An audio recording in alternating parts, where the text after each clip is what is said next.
Let's see. We're all spread out. We'll probably get a few more in. Hopefully everybody watching at home. And throughout this COVID thing, it hasn't, it's amazing hearing pastors talk about how much this has changed the look of church throughout the United States and I'm sure throughout the world. And so, it's weird to get used to this, but we will work on it and do what we can. So, let's see. How about those announcements? Wednesday night is virtual.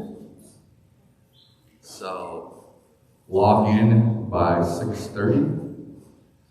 And so you can either go to YouTube or Facebook. And so then the women's ministry, Saturday the 20th.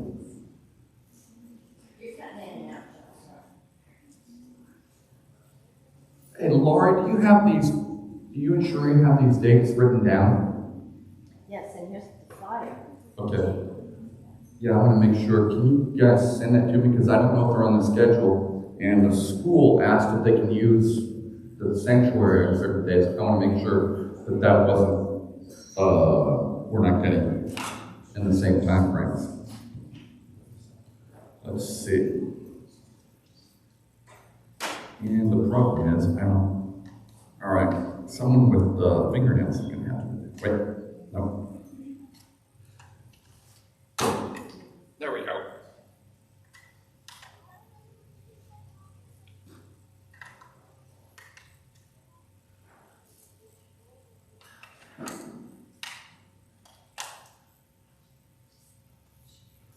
All right.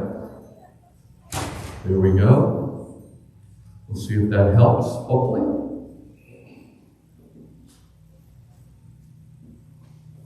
All right. So the Saturday the 20th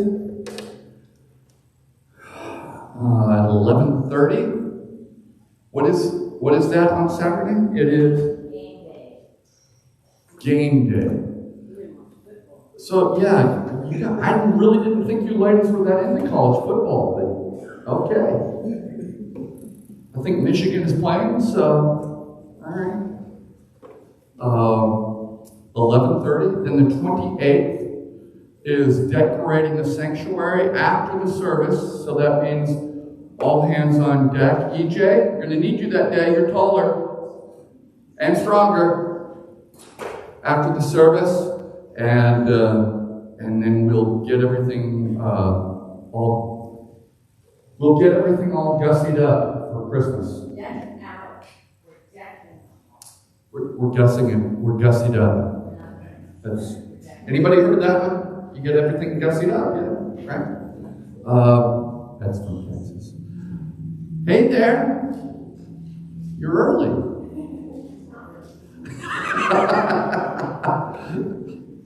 Well, you get those new jobs, and all of a sudden, Nicole you got a new job, huh? I am not. Still working at the same company, but just in a different class. Okay. You're now the president. You're now the president. No.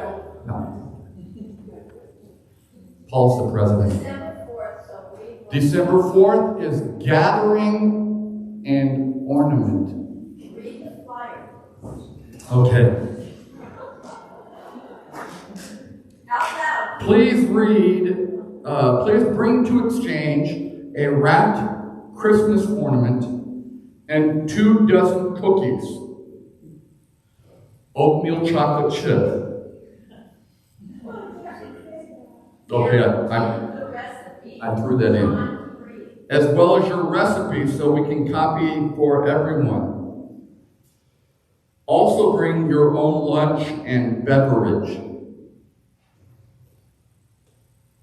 This is for women's ministry.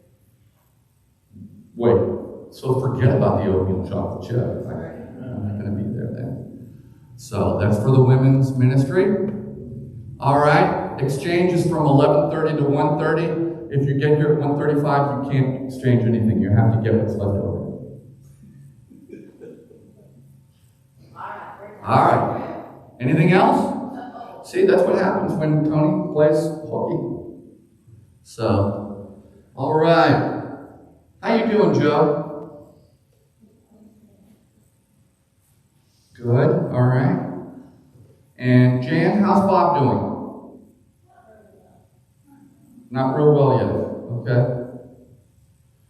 Pastor John, someone had a birthday yesterday and turned 89. Happy birthday, Jan.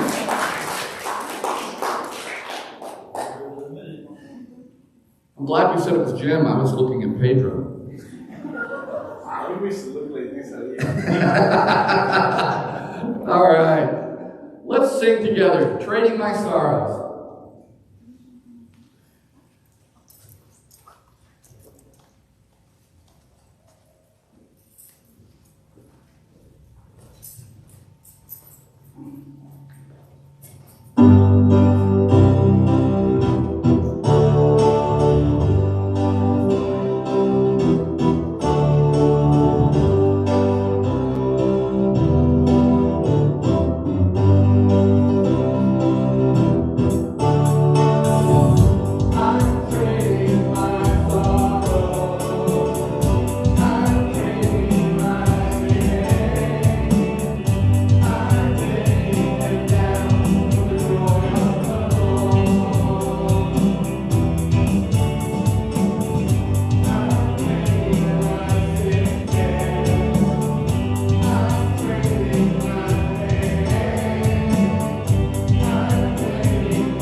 because it says stand in your love.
Right.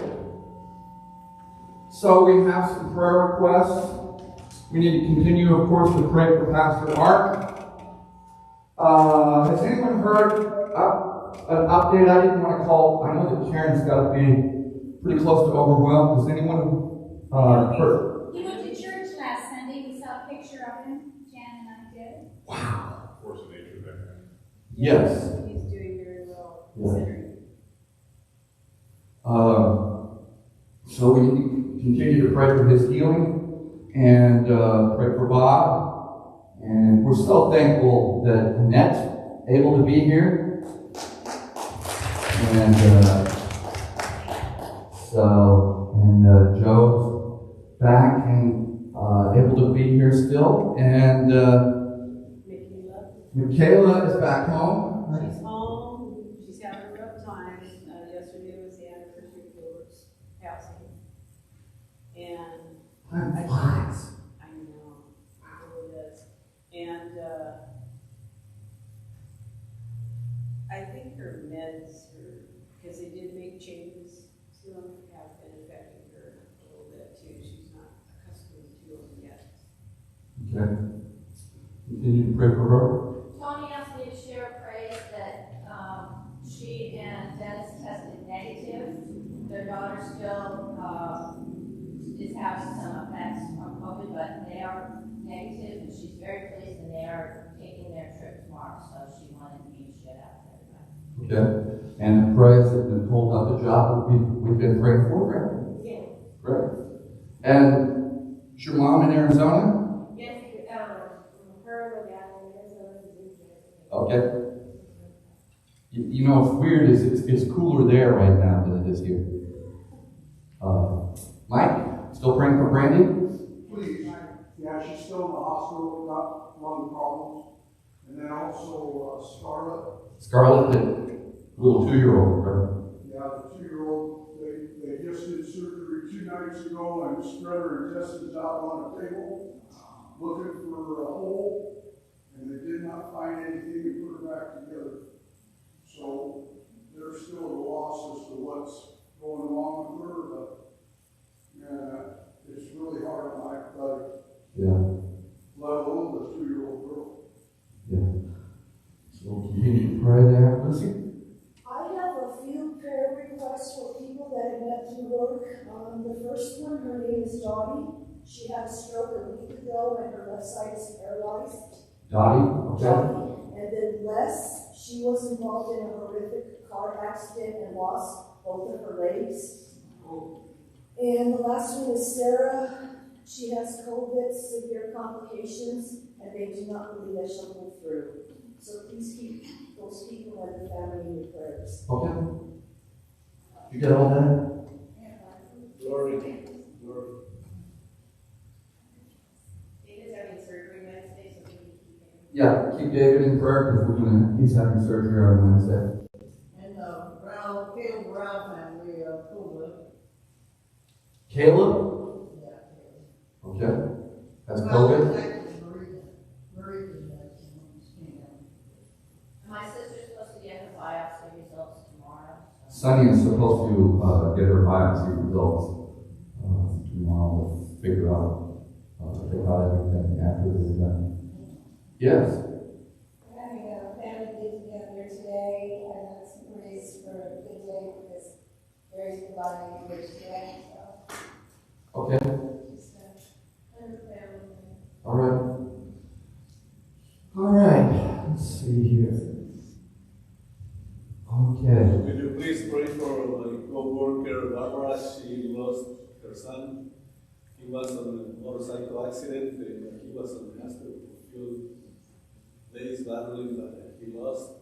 She's on a pretty good pain. Okay. Let's pray for Barbara. Barbara. Okay. I think it's a note of praise. I know you ladies got that thing about what happened to Bertha yesterday. That her car stopped working in the third lane, which is 1, 2, 3, over from the middle, in the third lane, and she was there, and people got out on the freeway and pushed her to the side of the road. I gotta tell you, that's not safe. They tell you don't do that, just wait for the cops to get there, and they'll push you to the side, right? But people got out and helped her, that's great, but man, that they were safe and she was safe is quite a blessing because there's all sorts of really bad things that can go wrong that way. So, all right, Melissa, pray for us. Okay, let's pray. Dear God, thank you for allowing us to just have fellowship time together, Lord, to be together to worship you and to praise you. Lord, we want to lift up our Aunt Karen. Lord, we're so glad that Art is doing a lot better, and Lord, we just keep praying for his recovery and be with Karen as well as they both go through this recovery. We also want to lift up Bob, Lord, and we just ask that you put your healing hands over him and you just give him the strength back that he needs to get back up on his feet and be with us once again. We want to lift up Michaela, Lord, just ask that you are with her and that you help her to these medications, Lord. We want to pray for Brandy, Lord, that she's still in the hospital, Lord. I just ask that you're with her and the doctors and that you put your healing hands over her so that she can come home. We also want to pray for Scarlett. Lord, I just ask that you're with Scarlett and the family and the doctors, Lord, that are working hard to figure out what's going on. Lord, I just ask that you're with Scarlett during her recovery time, Lord. And I just ask that you put your healing hands over her and you just heal her, Lord. We also want to pray for Dottie, Lord, and her stroke, Lord. I just ask that you're with her. I just ask that you bring healing to her, Lord. We also lift up Jasper. She's in a car accident and lost her legs, and Lord, I just ask that you're with her and with her family, and I just ask that she is there with her during this difficult time, Lord, that you give her strength, and throughout this recovery, Lord, that she's going to be enduring. We also want to lift Sarah, Lord, who has COVID, Lord, I just ask that you're with her and during this difficult time with COVID, and I just ask that you bring healing to her, Father, and you bring comfort to her during this time. I also want to pray for David's surgery, Lord. I just ask that you're with him and the doctors, Lord.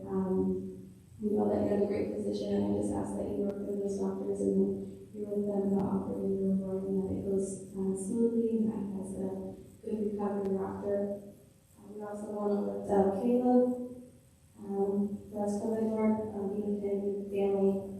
We also want to lift up Paula's sister, Lord, who's going to be getting her test results back. Lord, we just ask that you're with her and the family and the doctors, Lord, and that she's able to get good news from the results, Father. I also want to pray for Carol's family time, Lord. This is a difficult time, but I just ask that you're with them and that they're able to have a good time together and just have that time with one another, Father. And we also want to pray for Barbara, Lord, who lost her son. I just ask that you're with her and her family during this difficult time, bring them comfort, bring them peace. I just ask that you feel your presence there during this difficult time. Lord, be the pastor as he brings us your word, and be with us during this week. In the name we pray. Amen.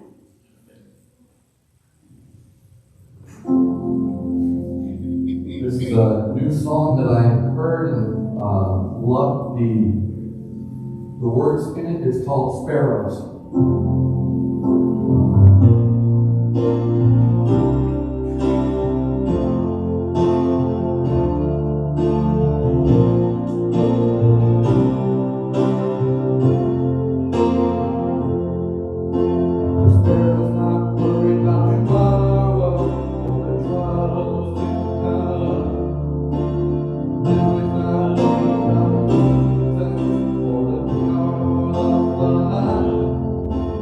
He's not running by the water.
Does anybody notice we don't have air conditioning in here? No. No? You're not? Oh, you like it warmer? I'm always both. All right. There's always both extremes, isn't there? There's always people that are really cold and always people that are really hot. Yes, we know which one you are, don't we, Cindy? She's an AC cranker.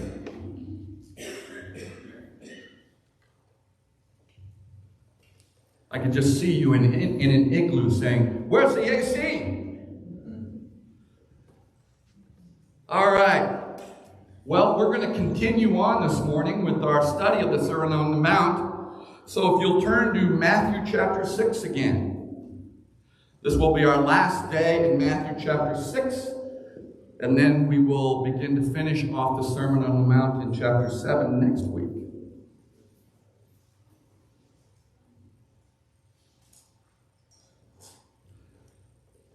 We're going to start at the 19th verse. Begins in the 19th verse. Do not store up for yourselves treasures on earth, where moths and vermin destroy, and where thieves break in and steal. But store up for yourselves treasures in heaven, where moths and vermin do not destroy, and where thieves don't break in and steal. For where your treasure is, there your heart will be also. The eye is the lamp of the body. If your eyes are healthy, your whole body will be full of light. But if your eyes are unhealthy, your whole body will be full of darkness. If then the light within you is darkness, how great is that darkness? No one can serve two masters. Either you will hate the one and love the other, or you will be devoted to the one and despise the other. You cannot serve both God and money.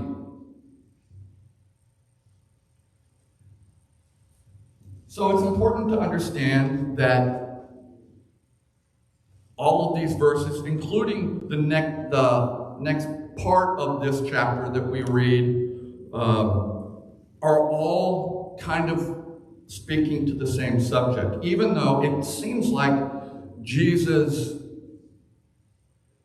changed subjects in the middle of this last thing. So, to let you understand, really, because of the present tense of the word used here, the Greek word that's used, this passage could better be translated as stop storing up treasures. So rather than saying do not, that's almost like that's a future tense. Whereas stop is a present tense. And in this case, that Greek word is in its present tense and looking forward. So present, future tense. So in other words, quit doing it now and continue to not do it in the future. Now, Jesus isn't telling us, don't have nice things that you enjoy. That's not what he's saying. Everyone knows, probably most of you have been in church long enough that you know that Lazarus and Mary and Martha from the same family were all very good friends of Jesus. And Jesus spent a lot of time with them, and they were wealthy. And as was John Mark, the young man that wrote Mark in the Gospel of Mark, his mother and his grandmother were also wealthy. They had lots of money, and they helped support Jesus' ministry in both cases, Lazarus' family and Mark's grandmother. So, if he thought it was bad for people to have money, he wouldn't have hung around with Lazarus very long. But because you'll recall when he went to Zacchaeus' house, the tax collector who also had money, Zacchaeus made a change. You remember that? He stopped cheating people and he paid back everything that he owed. And so Zacchaeus made a change. However, in Lazarus' case, that doesn't seem to have been asked of him. Why is that? Why was it bad for Zacchaeus, but not bad for Lazarus? Or Mark's grandmother. I never remember her name. She's mentioned in the book of Acts. The reason is what they valued. It wasn't that Zacchaeus had money. First of all, it's how he got it. Right? He cheated people, his own people, as a matter of fact. Cheated them and stole from them. That was the problem when he cast out the money changers in the temple. They were stealing from people. They were charging interest when they exchanged the temple gold for the gold that the people brought. You couldn't sacrifice and go into the temple and use money from Rome to buy things like goats or bulls or whatever that were there that people bought for sacrifices because maybe they weren't farmers. And so they would come and the farmers would sell their livestock to be sacrificed. But the problem was the temple money changers were charging extra money. So it's not having money that's the problem. It's not having nice things. I think one of the problems is when people have nice things, sometimes they tend to use those nice things instead of coming together to church, don't they? I'll bet each and every one of us knows people that don't go to church because they go to the river or what every week, or when it's that weather. I think you'd be freezing right about now in the Colorado River. But it's all about desire.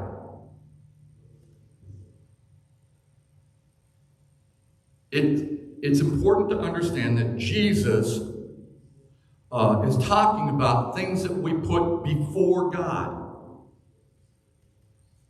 And not to just and sometimes, you buy things to show off to people.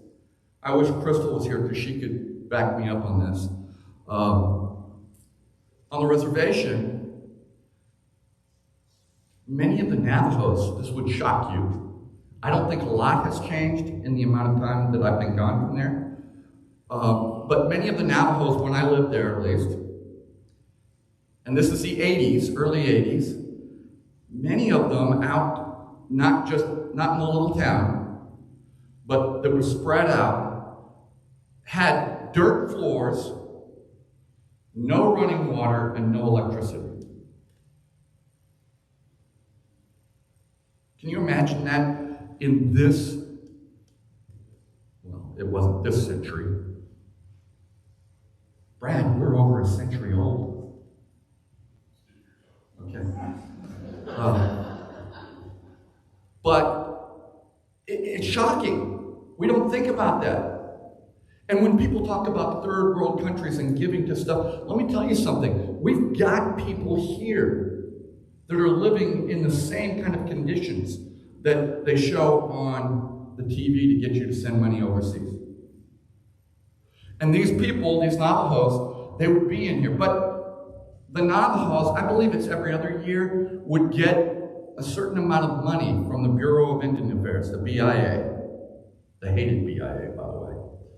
And they would get money from the BIA that would give the money to the Central Navajo government, which is located in Window Rock, Arizona. And then they would divvy that out to each family.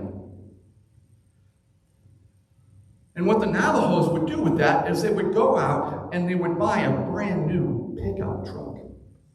I mean, this thing was decked out. It was nice. It was beautiful. They call it the Navajo Cadillac.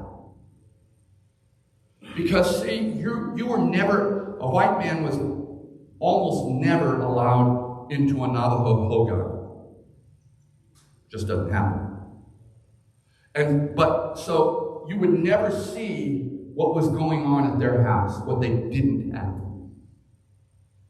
So they would pour their money into what you would see, their pickup truck. You see, they wanted to have the best looking pickup truck there is. Now, I will tell you, they needed pickup trucks. They do. You can't get around.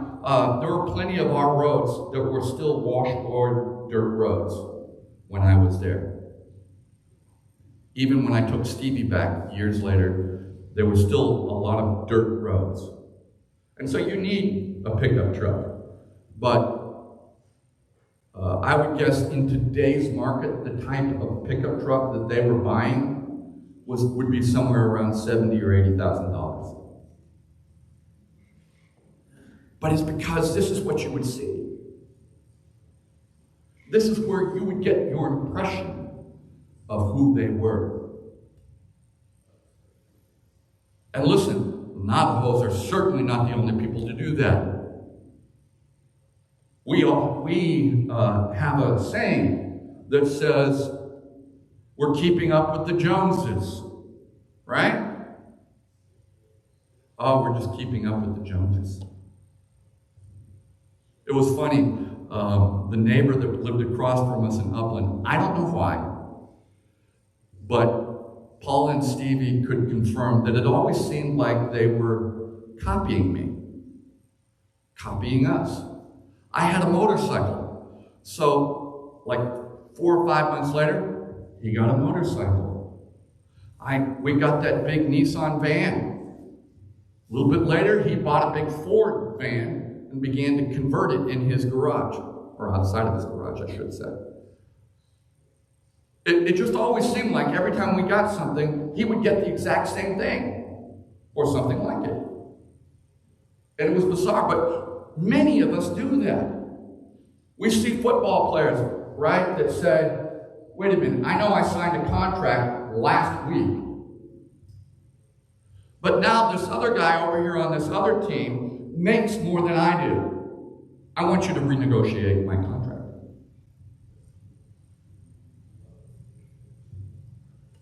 So, everybody is guilty of it, not one type of people. But he tells us, quit storing up these treasures up. In other words, don't make them treasures. If you think that those things are treasures, you've got your mind set wrong. They're not. They're going to disappear.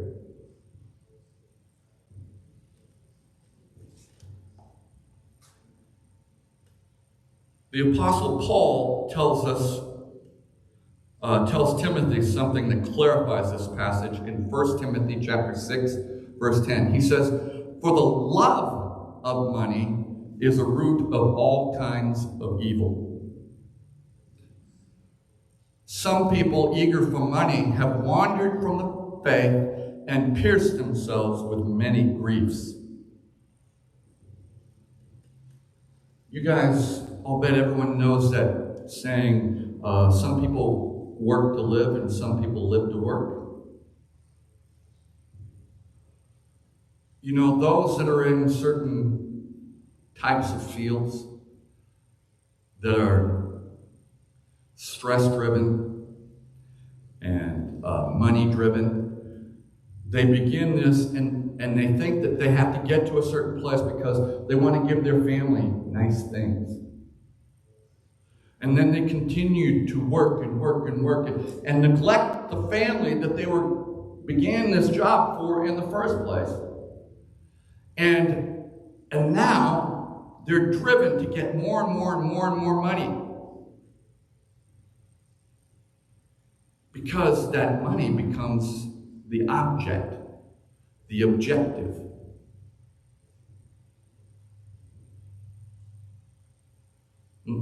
And we, of course, see tons of movies, and I'm sure they're true, that when these types of things happen, the families fall apart, they split up, because they've focused on the wrong things. And they justify the neglect by saying that they're doing it for the family.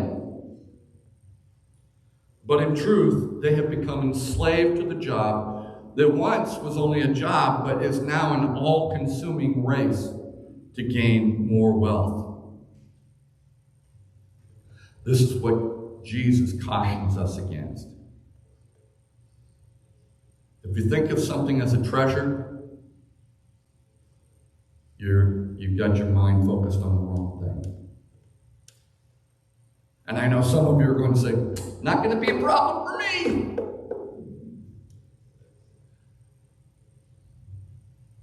Then he talks about the eye, right? It almost seems like he's shifting gears. And he said, for the eye is the lamp of the body. The eye in this connotation is very similar to the heart. The eye and the heart, they are the same. But see, the eyes have always been thought of as the window to the soul, right? We'll talk about the window to the soul. And he's saying the eye is the lamp of the body.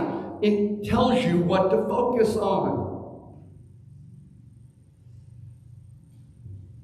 And if your eyes are healthy, your whole body will be full of light. If you're looking at the right things, if your heart and your eyes are aligned to the correct things, your body will be full of light. But if your heart causes your eyes to look at the wrong things, then, and think of them as treasures, then you are full of darkness. And see, he pulls that together by saying no one can serve two masters. Either you hate one and love the other, or you'll be devoted to the one and despise the other. You cannot serve both God and money. You see how that the ending of that passage connects the first of the passage. He wasn't shifting gears. He was letting us know about what our eyes and our heart cause us to do. And then he tells us that we cannot serve money. In other words, pick a side. If money is your main object, if you have to keep storing it up and storing it up, then there's a problem. And part of the reason that that's a problem is, why do we worry about storing up money? If you listen to all of these money people, and you hear them, you're going to need $8 gazillion to retire because, Lyndon, did you know you're apt to live till you're like 120? By the time we get further along, people are living longer and longer and longer. And it used to be, you never outlived your money. People died in their 40s. But now people are living very, very often until they're 100. And now people are outliving their money, and they said, well, you need to have this much set aside. But see, what does that do? When we think that way, what are we not doing? We are not trusting God to take care of us. Well, if I don't have $1 million set aside by the time, and that's what they'll tell you, you need at least $1 million, that's on the low end, by the time you retire, to really take care of yourself. And if I don't have all that socked away, and you know that whole thing about socked away, right? We used to call it that. Everybody remember that when we called it socked away? People put their money in socks. My grandparents literally always put their money under the mattress. They even did it in Las Vegas when they'd go gamble, and then they would forget about it. So I can guarantee you there were some really great paydays for some maids. Because when they changed those sheets, they went, woohoo!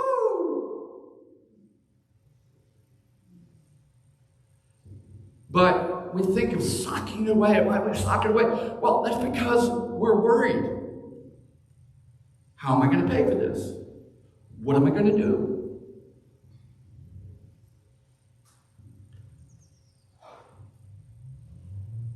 So then, because this passage fits together, we move to verse 25.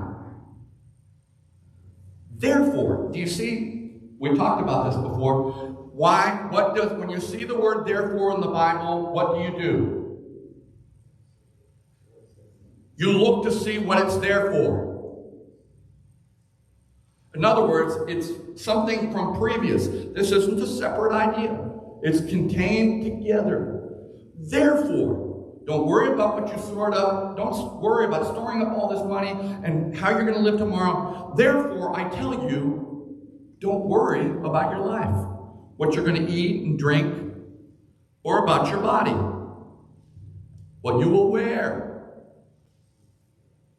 Is not life more than food, and the body more than clothes? Look at the birds of the air. They don't sow or reap or store away in barns, and yet your heavenly Father feeds them. Are you not much more valuable than they? And can any one of you, by worrying, add a single hour to your life? And why do you worry about clothes? See how the flowers of the field grow? They don't labor or spin.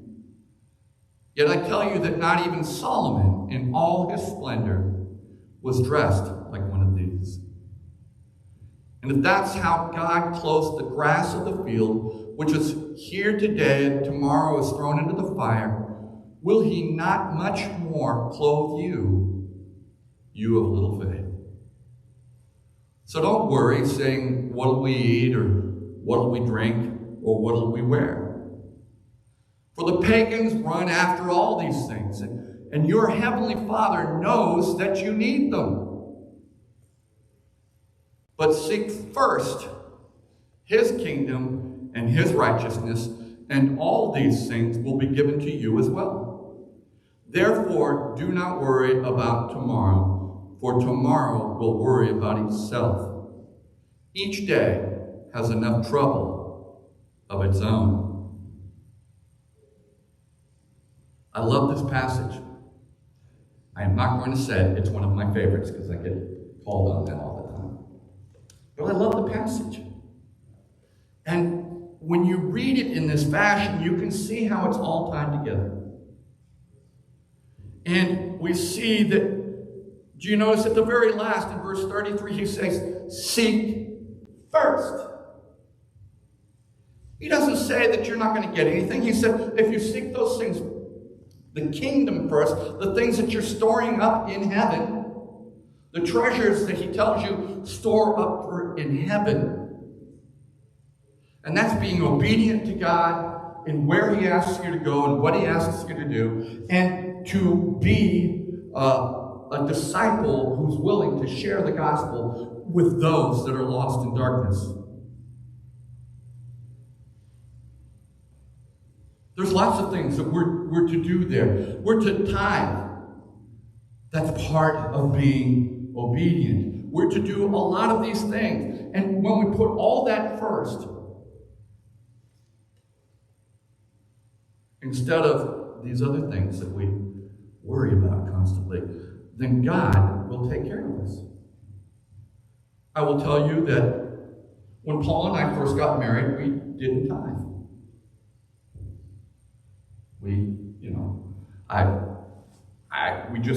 Paula came from a different type of background. She came from Catholicism. And Carol, you came from Catholicism. They didn't really teach tithing, right? They teach giving, but not tithing. And so people, when they would come into the church, they would just put the money in, right? Put the money that they had into the box, and they go on. And so we really didn't tithe because I wasn't stepping up and saying, this is what we need to do. But I remember the day that Paula said we need to start giving more to church.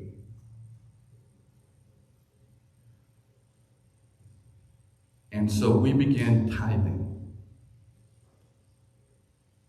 And where once we were always concerned about the next penny, we stopped being concerned about that. We were able to pay off bills. We were able to do things because I believe that when we were obedient to God, that God began to take care of us and to bless us because of our obedience. That's exactly what's here that Jesus is teaching us. Seek first his kingdom and his righteousness, and all these things God will supply.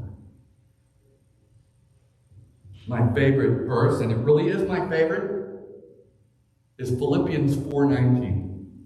You guys remember this because we put it on our cups. You remember that? For my God will supply all your needs according to his glorious riches in Christ Jesus. Yep, she's got it on the back of the cup there. My God will supply. And that's where Abraham called God Jehovah Jireh, the Lord my provider. Jesus isn't telling you, don't have nice things.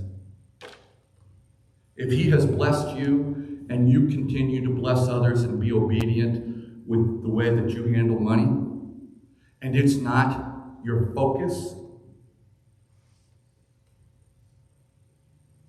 then God will continue to bless you. And he doesn't mind you having nice things. He wants you to be happy, to have joy. But are you using those things in the way you should? Again, staying obedient, keeping God first in your life. And that's true of everything that we do. How we spend our time, how we spend our money, how we being obedient to sharing the gospel, loving people. All of these things are part of seeking God first. Let's bow our heads. We're going to sing a song.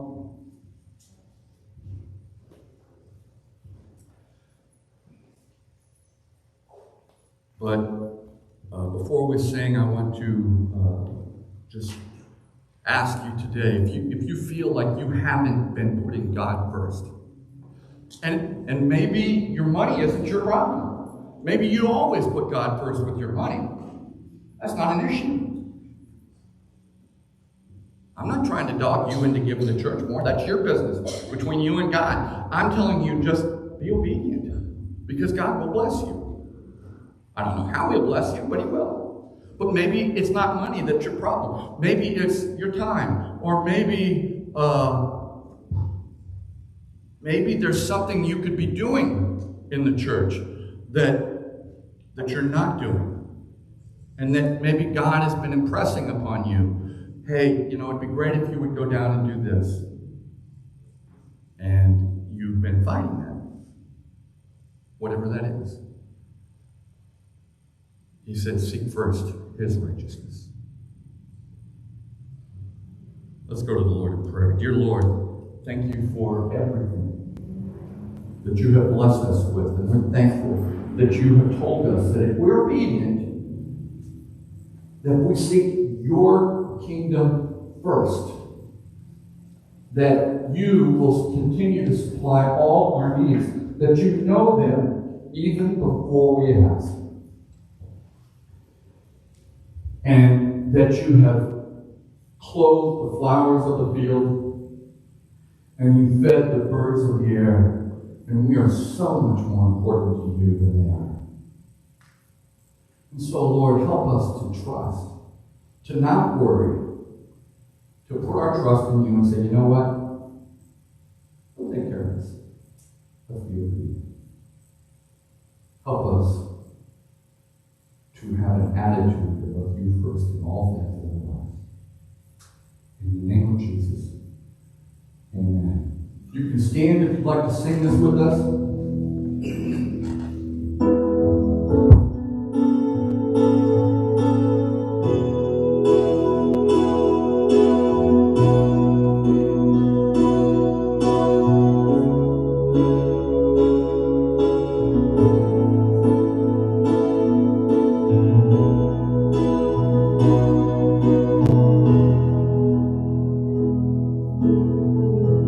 Lord bless you.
with you. Have a wonderful week.